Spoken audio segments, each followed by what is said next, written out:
అయోధ్య రామ మందిరంపై బంగారపు తాపడు శిఖరాన్ని ఏర్పాటు చేశారు. ఇవాళ ఆలయంలోని రామ్ దర్బార్లో ప్రాణ ప్రతిష్ఠ కార్యక్రమం జరగబోతున్న క్రమంలో ఈ శిఖరాన్ని ఏర్పాటు చేశారు. దీంతో ఆలయం ప్రత్యేక శోభను సంతరించుకుంది.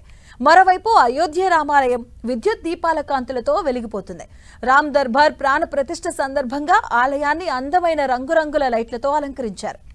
అయోధ్య రామాలయ శిఖరంపై కలశానికి బంగారు తాపడంతో ఏర్పాటు చేశారు.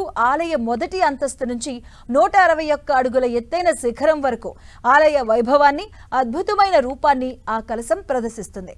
రామదర్బార్ ప్రాణ ప్రతిష్ఠ ఉత్సవానికి ముందే బంగారు పూత వేసి ఆలయ శిఖరానికి సంబంధించిన పనులను ఆలయ అధికారులు పూర్తి చేశారు.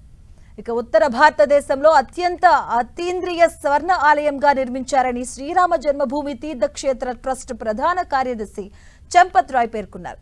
ఆలయ ప్రాంగణంలో జరుగుతున్న అన్ని పనులు పూర్తయ్యాయని, ప్రస్తుతం నిర్మాణ పనులకు సంబంధించిన అన్ని పరికరాలను తొలగించే పని జరుగుతుందంటూ ట్రస్ట్ సభ్యులు వెల్లడించారు.